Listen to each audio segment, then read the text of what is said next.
everybody. Welcome to Coffee for Closers. Alex Wellings here, as always, with our host, Mr. Always a pleasure. Vice host or co-host. Co-host. Vice host. Yeah. I like that. Vice host. Mr. Rick Kallmeyer. Very presidential. A very, very special guest as well on the show, Mr. Dustin Carlson with Equitrust.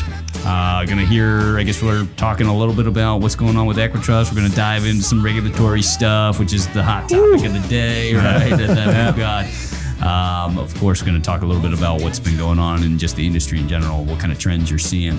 Right, yeah. Thanks for being on the show. Yeah, thanks for having me. And flying all the way from Iowa. Yeah.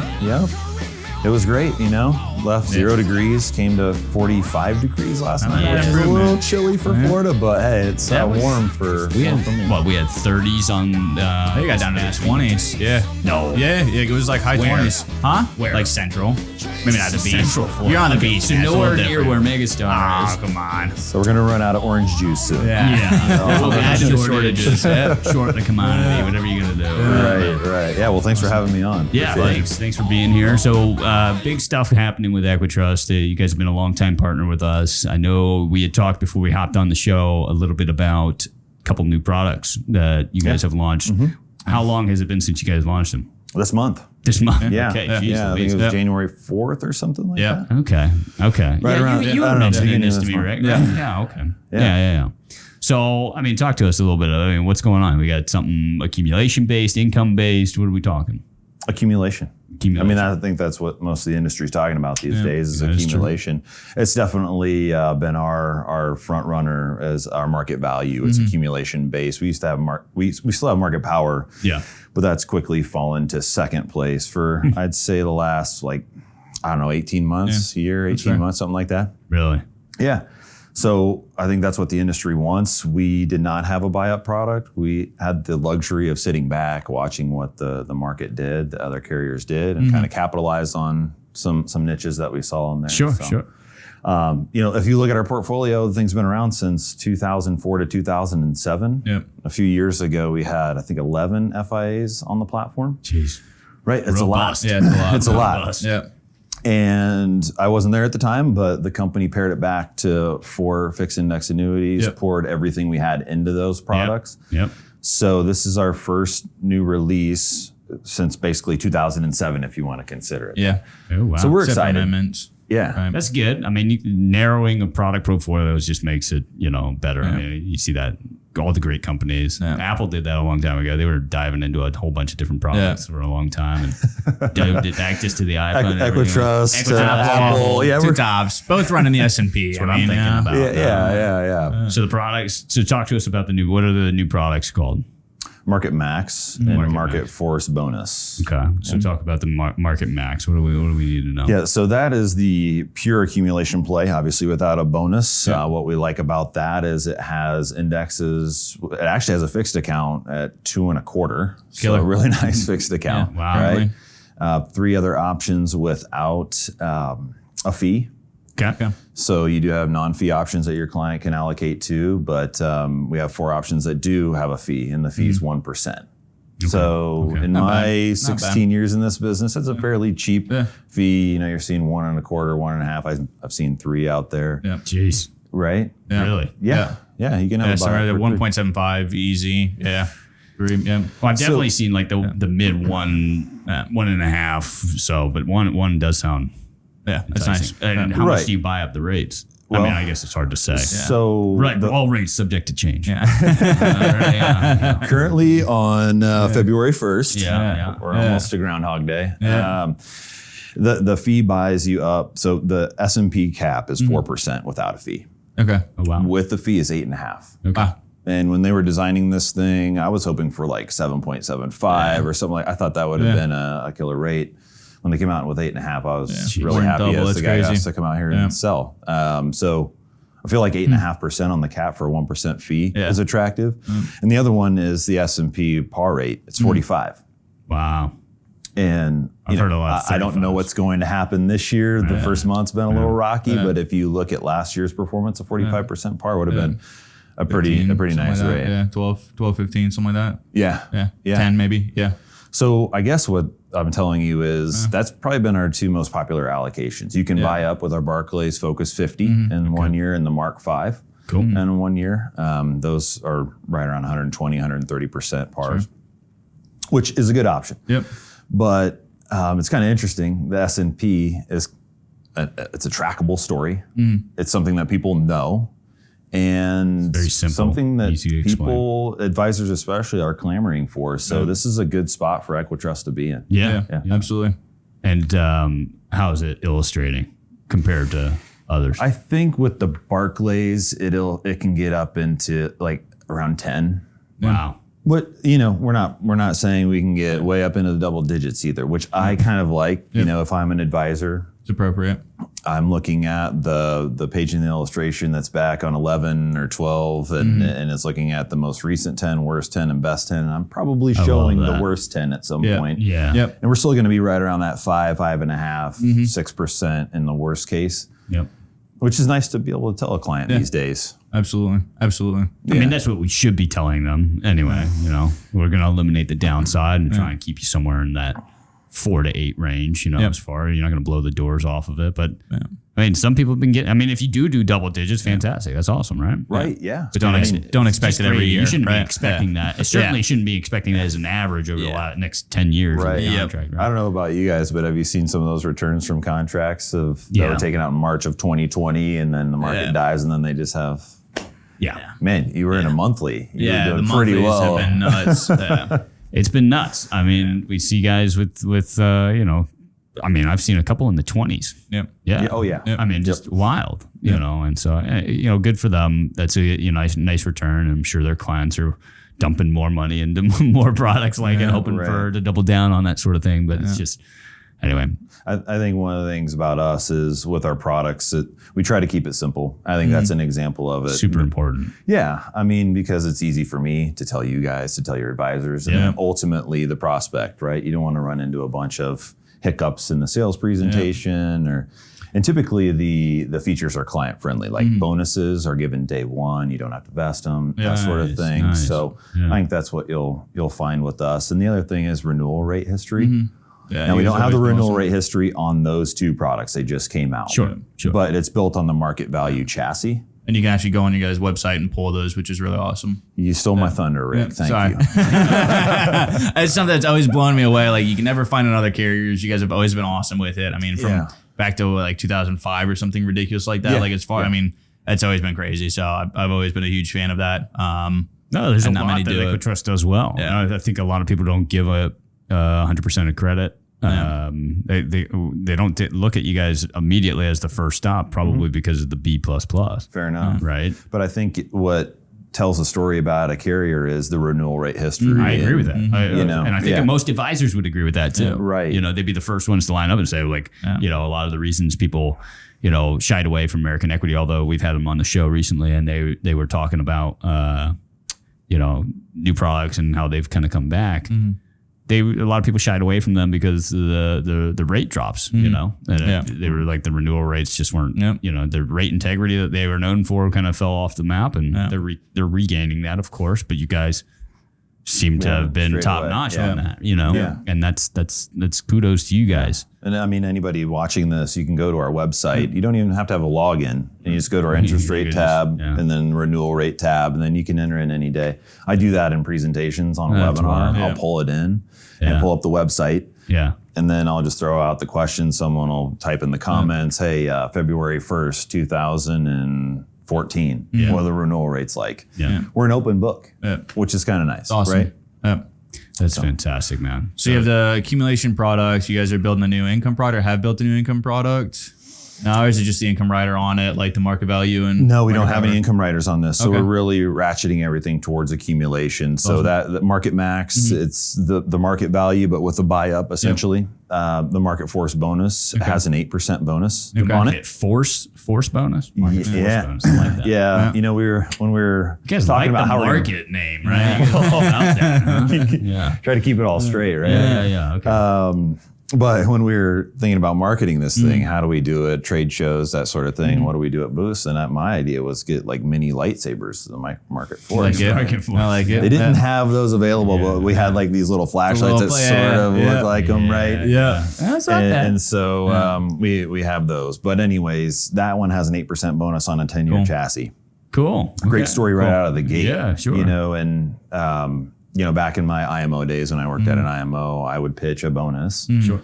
at the later ages. This thing goes all the way up to age 80. Go. So if they don't have a good death benefit, or say they do have a good death benefit, but they're just leaving this money to beneficiaries, why not give those beneficiaries an 8% bump? Yeah, why not? Right out of the Help them gate. take care of some of the taxes. Right. I think that's vested day one, you said? Vested day one. Awesome. Yeah. So, and full commission up to age 80.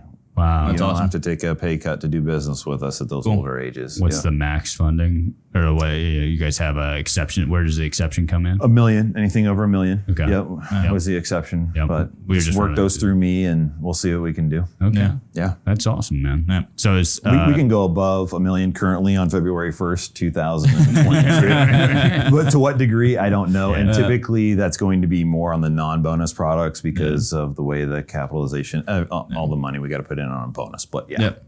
That's awesome. Yeah, that's fair. But both products are doing well. They're kind of fighting for first place of who's going to beat each other. Which is what you want. Yeah, exactly. So, yeah. and that also is illustrating pretty darn competitively. I mean, certainly with other bonus products out there. Yeah, absolutely. We're one of the tops, especially with the S&P. I think there's one other carrier that can beat us at an illustrated rate using the S&P. That's impressive to say. And I think with anybody watching the show, I mean, Rick, I know that your personal opinion on it is you want to run every illustration here as an S&P 500. I'm a big fan of it. It's consistent. It actually makes sense. It's not a back-tested index, it's an right? easy It's not way made up. to compare apples to apples on the chassis of the product, right? Right, It's like, okay, right. well, let's solve for one of the variables, which is the allocation option, and see how the products stack up against each other. Right. Again, if you're going to give me a 2% return or a 2% cap on the S&P, and then you give me a 200% cap on whatever your questionable index is, right? Like, I think it's a fair benchmark to look like. I think S&P is a great basis to look at a company and a carrier in general, like how they're treating an S&P. Obviously, I know it's a little bit more expensive to work with the S&P than it is their custom index, but like I think that gives you a basis of the company. But I will say, like, in our federal employee dealings, there's no better way. I mean, talking about, again, these are in the federal world, they're used to a very simple allocation options between the TSP through savings plan. Yep. They're talking about, G, F, C, S, and I funds, which are basically just your most generic index funds. Bond fund. The C fund, though, where is the second most funded fund in the TSP, most funded fund. Most funded fund. Is an S&P 500 index. That's all it is, offered by BlackRock. Yeah. Okay, so it's just as cookie cutter as it comes. Yeah. And people are either in that or in the G fund, which is just government securities. So it's so the one's very safe, and if they want some risk, they go to the S&P 500. Yep. And so when you start talking product with them about where they might move their money outside, and you start talking about all these fancy indexes, they start to just clam up as paralysis by analysis. What is this Barclays thing? What does this mean? What's the Mark 5? Like, they start to, you've been on a number of these calls, like they start to get a little bit, okay. And the advisor's like, well, that doesn't really, we can always change it. So you don't have to be there forever. If you don't like it, there's an S&P 5 here. But if you have a competitive S&P 500, these people will jump at the chance because they're looking for, again, you've just given them the security of the G fund, which is, almost completely eliminating downside risk with the potential upside of investing in the C fund, which is the S&P 500, right? Even though it's like not direct participating, of course, benchmark, but still you're getting some returns, and those returns are based on a familiar fund to you. So I could see the Equitrust product line, if it really is performing that well and compared to S&P, other S&Ps out there. That's a very easy crossover too, of saying like, hey, look, we can get a 4% cap on this for no fee. If you want to pay a little bit, we can double the possible returns that you can get. Yeah. Right? Well, and if you want to G fund, you can get 2.25. Yep. Fixed. Oh, yeah. 2.25 right to that. Create a G fund, right? And guarantee your some. Well, but even with the G fund, you're not guaranteeing yourself any sort of return. Upside. It did like 77 basis points last year. Well, and I think that's the thing that advisors listening to the show need to realize is that's a 1 year guarantee, 2.25. Awesome. But with our renewal rate history, that should stay close to 2.25. That's crazy. Again, if you're looking at any kind of like bond replacement or CD replacement CD right now, replacement, with interest rates where they are at 2.25, right? 2.25. Yep. Yeah. That's And well, I mean, our market value is 2.5. Right. Really? And we have a 7 year product that's 2.25. A lot of people have been loving the market value over the last ever. years, I want to say. It's given us about 40% of our business last week was 38% of our business last week was market value. Yeah. Yeah. I mean, it's one of the best. It's got a 4.5% cap on the S&P. There's an advisor I was talking to a couple weeks ago in Scottsdale. I get to go to all these sunny, warm places in the winter time. That's a great time for it. So this time of year, everybody comes to Florida in the winter, and everybody goes. No, they always start sending me north. Come like April. It's only right. We usually suffer. It's okay. I basically am like a business snowbird. I like that. It's like a corporate snowbird. Corporate snowbird. Yeah. But he was telling me, look, I mean, I do a bucket strategy where I'm telling clients, hey, we can do 1 to 2% in money markets, 3 to 5, 4 to 7 in the annuity, and then anything over that, we'll have it in AUM. Sure. Yeah. 4.5% cap gets you right there. You know, in the market value. Yeah, and the fact that market max can do it, you can allocate between fee and non-fee. We think we and the fee in the S&P 500 got you to where right now 8.5 cap in 2021. Yeah, or 2022. Sorry. Yeah, 2022. 2022. At 45% par with the fee. And just like every other carrier, what we do is we take the fee out initially before the allocation period. So you give us 100,000, you start at 99. That's how it works. So you get all 8.5% or all 45% par towards your allocation. Can you do split bucket, right? So you can do like, let's say 50% in the 4 cap and then 50% in the 8.5 cap? Yep. Okay. Yep, you can. And you're only charged the fee on what the 8.5. You got it. Cool. Which is... Some carriers weren't letting us do that. Some of them it's been problematic. If you you'd have to do like 50% in the par rate and then 50% in the cap. Some of them it's like difficult to get them to split the caps up. Cap no fee, cap fee. You'd have to do like cap fee, par rate no fee or something like that. I think my prior employer was that way too. Yeah, it's just like another thing we won't do is increase the fee at all. The fee doesn't change; it's guaranteed for the life of the contract. Awesome. I know other carriers are like that, but some aren't. So just something to be conscious of. Yep, that's a big thing. A lot of them are doing lately has been like, we're at a 95 bip 1% fee, but we reserve the right to increase it up to like 3.5 if something happens. Well, and where we're all at as insurance carriers with the Treasury, now it has come up, but we're all still reeling from it, you know, that sort of thing. I mean, that's a lever they can pull. So it's true. I mean, and then we were kind of talking that lunch break not too long ago. It's like a lot of it is just, you know, carriers reserve the right to do so much. You know, they can just, it's like, what do these potential illustrations even mean? You know, the second things start going bad for carriers is just going to be bad for the consumer. Doesn't matter, you know. Anyway, the carrier, that's for sure, right? Depends on the carrier. Just separates your carrier. Exactly. Right? But those are the little things that, fine. You don't illustrate to be the top carrier out there, right, at this point. But with costs like customer service and renewal rate integrity and things like that, those are costs. They are baked into the annuity. Right. And when you can pull a fact sheet and see 2008, 2018, 2020, and know you guys haven't dropped rates and like gutted the client for that, it's pretty good. Yeah, I had somebody compliment me on service since you brought that up. Was like, hey, anytime I call in over the last 6 years since I've worked at this firm, I've been able to call in and typically get the same person on the phone. So, I think that's a big deal. I mean, if anybody has any issues with our service, I want to hear about it, you know, and we can. Well, we were just reading an article just not too long ago that is one of the number is like in the top of things to consider as a fiduciary to your clients is customer service of the carrier that you're or product that you're about to write. And so it's like, look, I mean, if you're talking about a carrier that has the best rates or, you know, God forbid, the best commission or the best, you know, just even rate integrity, that's not enough to be a true fiduciary for your client. It might be worth sacrificing in an income product, $100 a month, or in a, you know, in a, there's more tangibles to your to product selection. Hey, being the top dog as far as potentially getting the best return for my client. That's not necessarily everything anymore. Right. And that brings us to talking about regulation. So we'll talk a little bit about that. Took a little segue. I didn't mean that, but it popped in my head. So PTE 8424.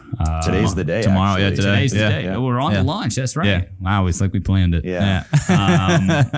But this is the I guess, what are they calling it? The fiduciary rule of some sort? Yeah. Or, I mean, what was the final rule as far as what they're going to call it? It's the PTE 8424. 8424, Right? right. It's Wow, ruling. creative. I don't think we decided yet. It's They hard didn't for me to name keep it, track. Because you got the DOL ruling, you got different for like IARs. It's like a different name on it, right? So it changed a little bit. Yeah. But anyway, so this is the confusion of the time right now. And by, 6 months from now, maybe this episode will be a little bit moot from this point. But talk to us. What are you seeing as far as what advisors are going to be required to do, which I'm thinking pretty clear. We're pretty clear on what they need to do now. But what's Equitrust's requirement, if any? And I guess anything else you want to say on it? Our requirement is we don't have a requirement. Right. It's all on the advisor. Sure.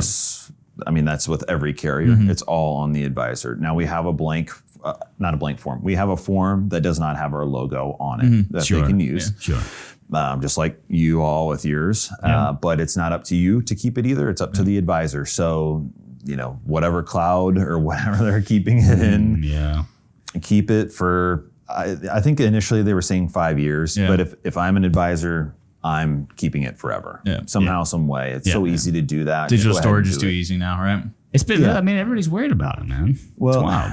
Yeah, and I sat through a presentation given by a lawyer a couple weeks ago, and I think we have a good version of this rule right now. It's like the least intrusive, I guess, is what you want to call it, because Crippling. there's also the PTE 80, like 2002 and all that sort of stuff. So I think we're fortunate to be where we're at. I agree. And it should stay that way, in my personal opinion. It's better than kicking the can down the road indefinitely and continuing to fight this battle every few years. Hopefully we can prove that this is good enough, Well, and I mean, not to derail the conversation, but at the same time, we offer products that have zero downside risk. And what the client puts in the product is what the client has in their balance. So at the end of the day, the client shouldn't necessarily care that us as a carrier are paying a commission on top of their deposit. We're not taking it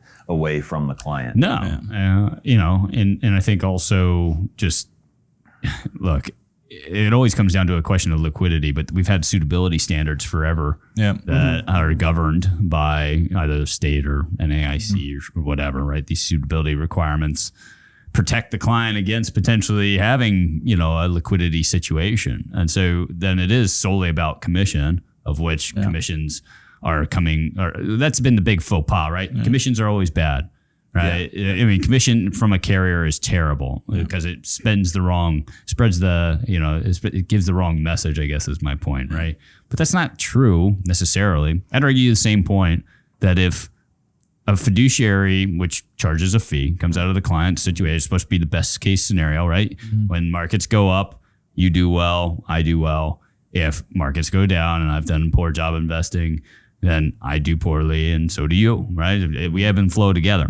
But what happens the second I turn that corner into retirement and you need to start draining on assets? And now I'm completely disincentivized, right? I'm not going to tell you to pull from the account that I manage. Why would I? That'd be the last thing I'd tell you to do based on the way I make money, right? I don't want you to pull from this account and just start taking money out. I'm going to make less, even if I'm investing well, right?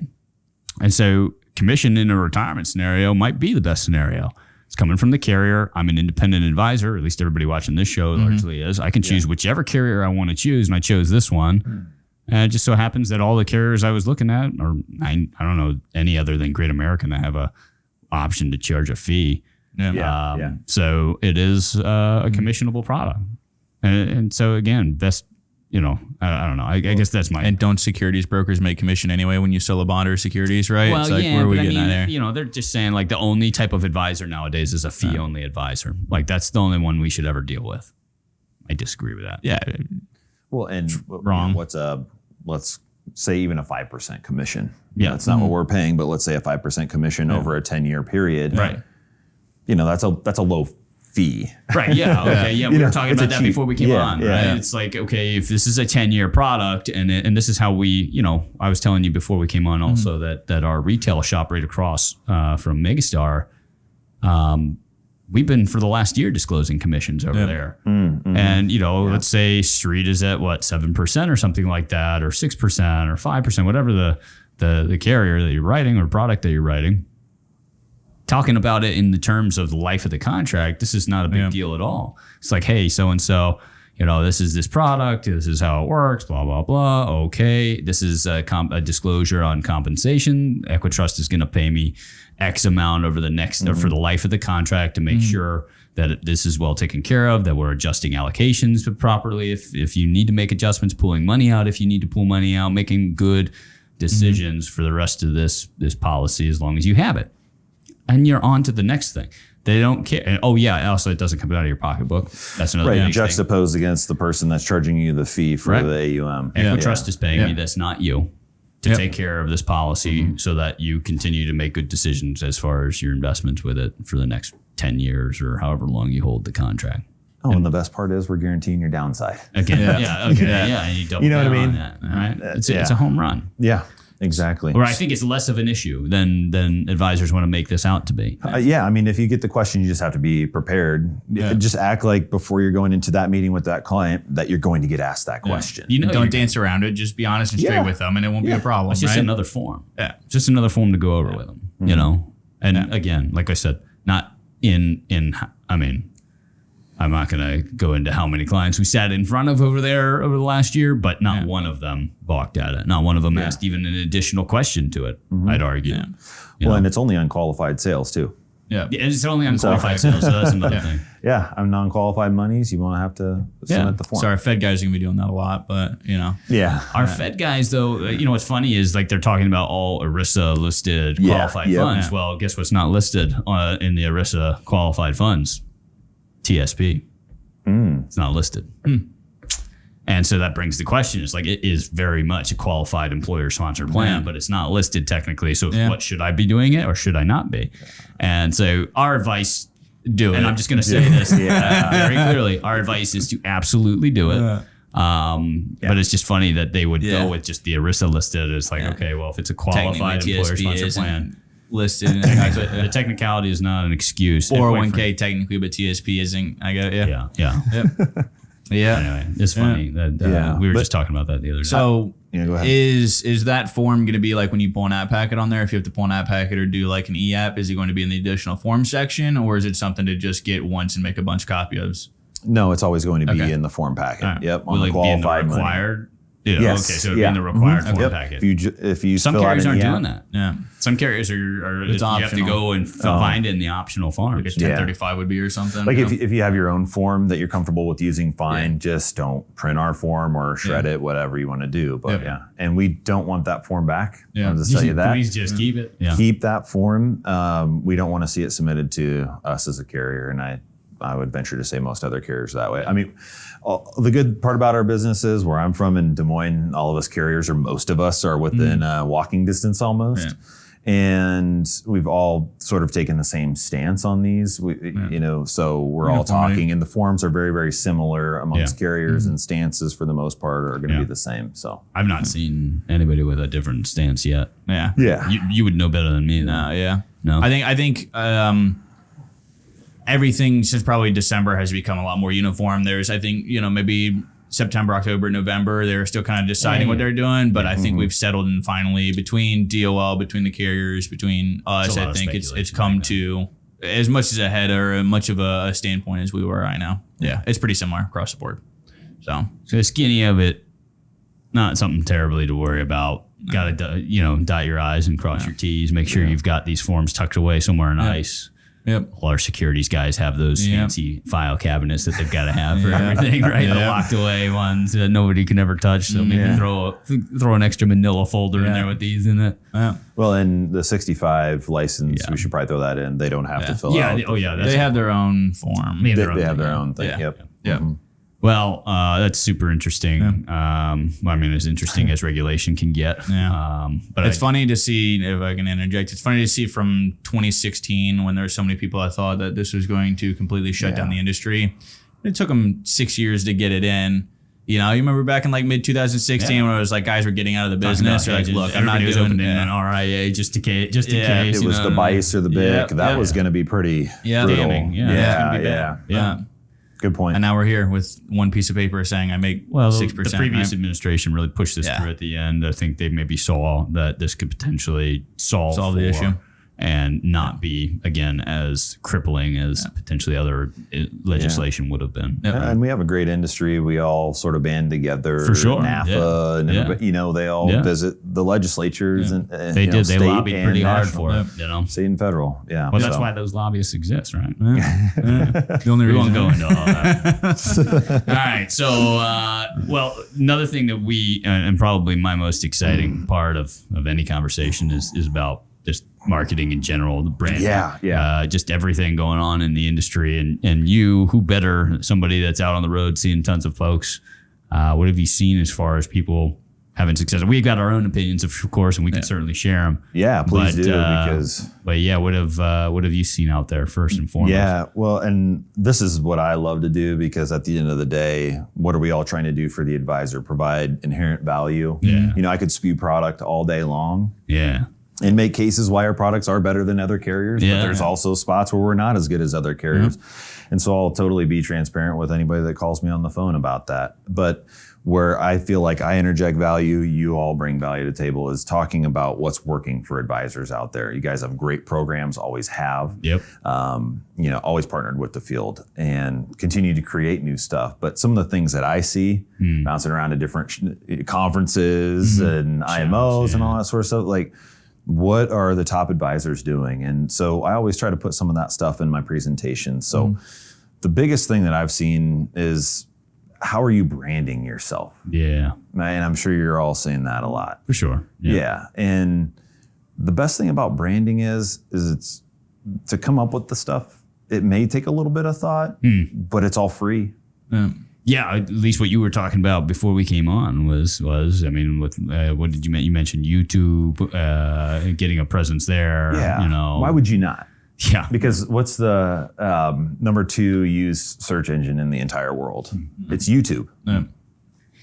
Outside, after Google gets is number 1 and number 2. Oh man, Joe Rogan would hate that. Yeah. Well, if Joe Rogan uses DuckDuckGo, and so does my wife. It's amazing when you put my phone up against her phone and what you see for search results. But I digress. Yeah. But I will tell you, you know, and you all know this. What is a prospect going to do? They're going to Google you before they come to your meeting. Yeah. True. Yeah. And what do you want them to see? You want them to see you. Yeah. And hopefully you is a good person. Yeah. You know, you're involved in the community. Yeah. You have a website that's been updated, as I mentioned, since 2010 or whatever your website looks like. Most of you probably need to redo your website. Yeah. Because it's part of the lead funnel. Yeah. And then how do you attach those videos, those YouTube videos to your website? Do you have somebody that'll help you with it? We saw that calling card coming. Yep. I don't know how long ago, but now when an advisor joins Megastar, truly joins Megastar, every single advisor gets a complete rework of their website as customized as they want to. No cost to them, is completely paid for by Megastar. And it's been one of the greatest things we do. And it's self-serving, really. Because all of our marketing is going to leech on some digital means, and we don't want it to be, you know, going back to a DOS window page, right? We don't want it to be dragged down by a poor website online, you know, or a poor web presence. And so we need to, again, you're sitting in the studio. We want people to come in, use the studio, get as much video content as they possibly can, because it is the number 1 form of medium, or number 1 medium online. Yep. And post it all over their website. So again, I mean, doubling down on your point, it's the number 1 thing we need to be, you know, taking advantage of is updating our websites to a degree, make it as easy as possible. And be honest with yourself. You know, you know, a lot of advisors will tell you to your face, "Oh, my website's fine. I got a great website. Nobody goes to it anyway, so it doesn't matter." Yeah. That's what they always say. Nobody goes to it anyway, so it doesn't matter. I'm like, well, what if people were going to? Well, let Megastar help you with it. Yeah, right. You know, what if they were, you know, even by chance. You know, you see it in just the Google Sheets as they Google away. You know, if your website just doesn't even show, you're out. That's a whole nother animal that I know next to nothing about is SEO, but how you optimize SEO is extremely important to you, especially in your target markets, right? You want to be the person in, Tarpon Springs or wherever you are as a retirement expert, retirement guide. Yeah. So, and going back to the YouTube, the good part about it is free. Mm-hmm. Social media is free. Yeah. And it may sound like a big animal to tackle, but that's, so what I've heard and what I think works is, hey, let's create macro content. Sure. Right? Let's create like we're doing here, 60 minutes or whatever worth of content. Yeah. And we've talked about 3 or 4 or 5 different subjects, split it up into 3 or 4 or 5 different videos. Just the words out of our mouths, man. Right? Yeah. And then that way it goes right onto your website. You have 6 or 7 things that you talk about. So if somebody Googles you and goes to your website, they may not care about topics 1, 2, and 3.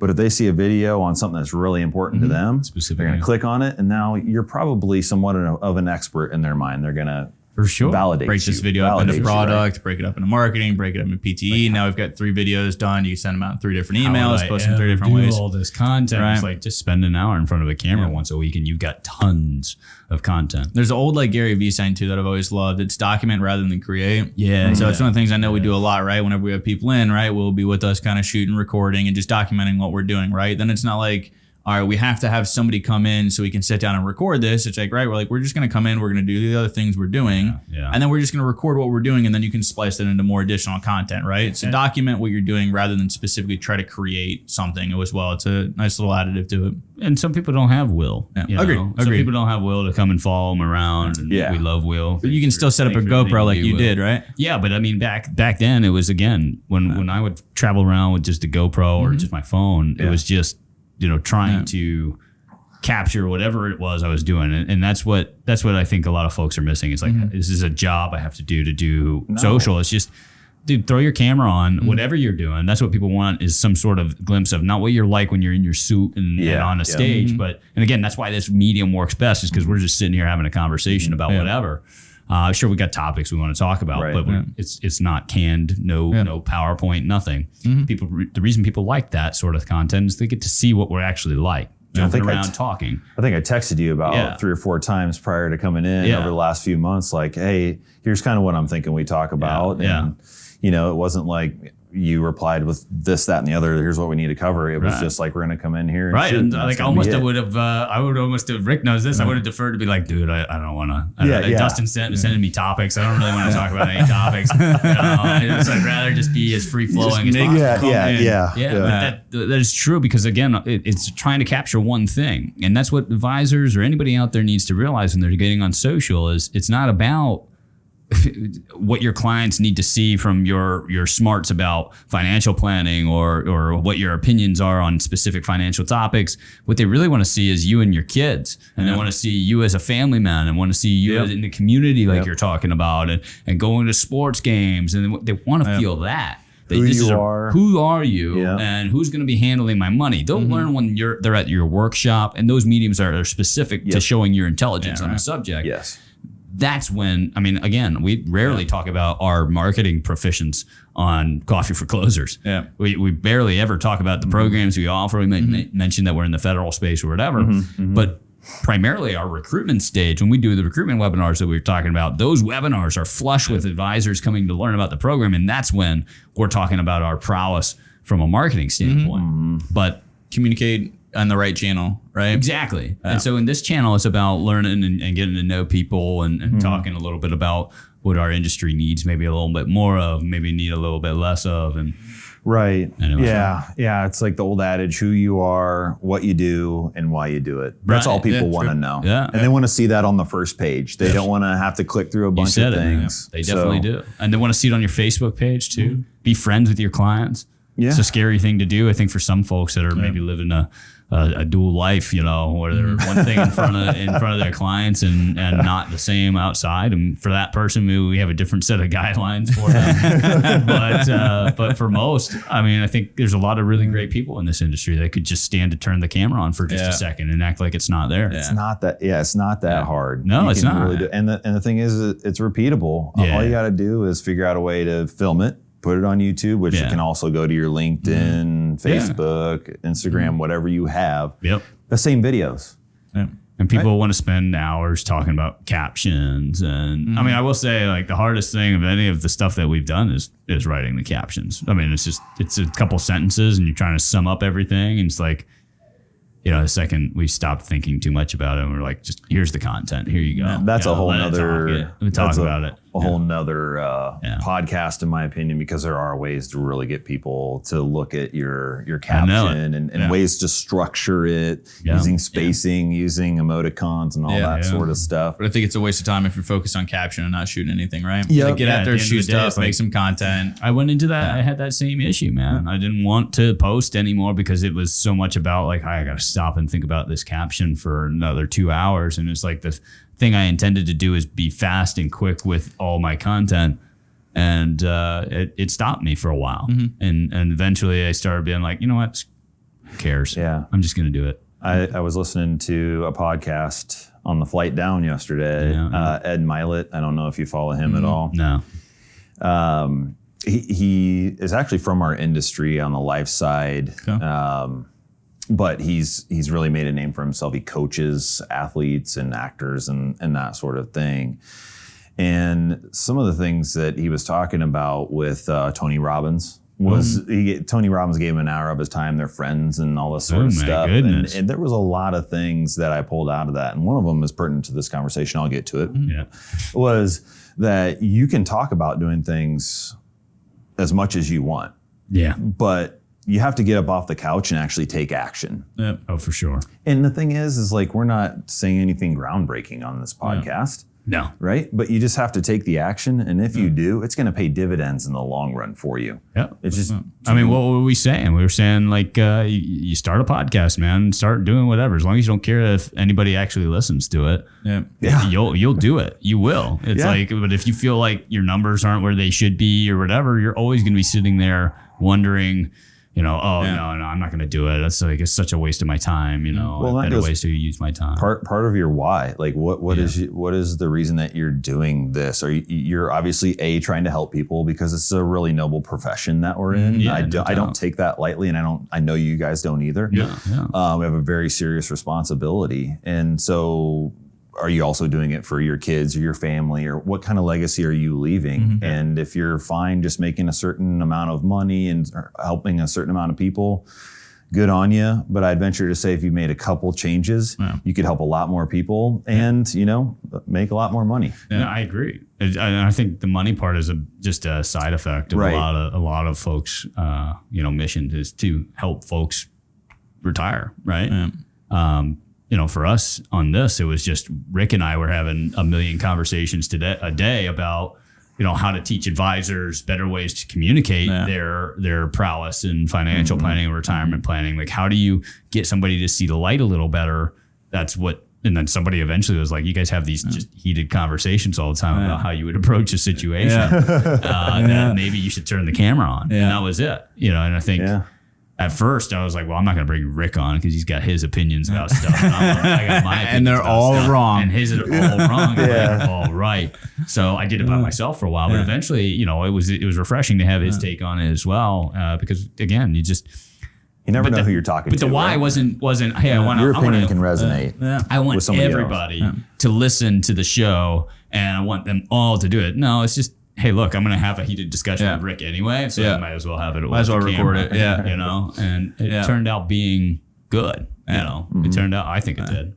And some people think it's okay. Yeah, it's like we yell at each other and then other people in the office seem entertained, so why not put it on the internet, right? Yeah, I think so. Yeah, we haven't yelled at each other all episode. This is good. You guys need a boxing match with those big boxing gloves. I've been trying for a long time. You haven't? I don't fight them. I have a runner by trade, so I just run.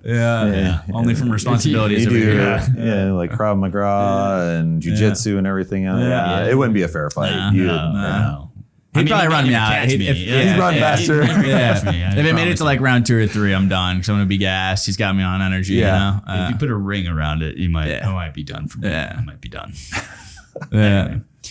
Well, what else do we need to know about AquaTrust? One of the things I did want to give you guys a tip that I had heard that's working really well. Have you seen that movie? Like Tom Hegna's endorsing it. He speaks on it. Yeah. What is that? I wrote it down. The baby boomer dilemma. Baby boomer dilemma. He's all over. So let's talk about a guy we interviewed him on this show. I saw that. Yeah, and he big shoes right now to fill. Yeah. No, well, yeah. I mean, it was an absolute gift. I was happy to have him. But he is a guy for his age so incredibly committed to social media. Yeah, he shifted too because he was solely speaking event, which he still does, of course, but.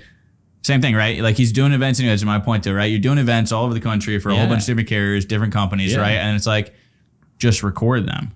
Yeah. And then you have a great social media presence, right? We just take snippets of you doing the exact same thing you were doing for the past 10 years. Yeah. Now you got a platform to put those on, right? Sure. So you can market when you're not doing that, right? Well, and going back to who that person is, I've never met Tom Hegna, but I feel like I have, right? Sure. Because of his presence. I mean, I know the guy's a good golfer. He posts his stuff. Dude, I'll play golf with Tom Hegna. Yeah. Man. Let him take my money. No. Good on you.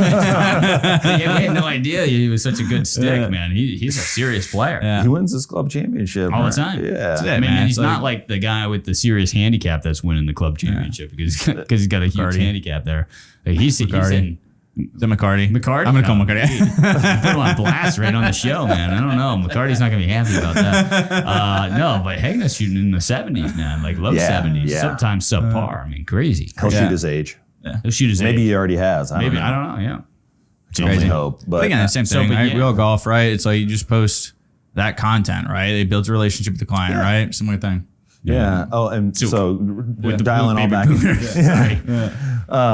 But so I think he's on that movie, and I haven't watched it because you got to pay $30, and I haven't forked up the money to do it. But it's like an 85-minute long movie, and it's set up like a documentary. And I had an advisor tell me a couple weeks ago that he's now renting out a movie theater.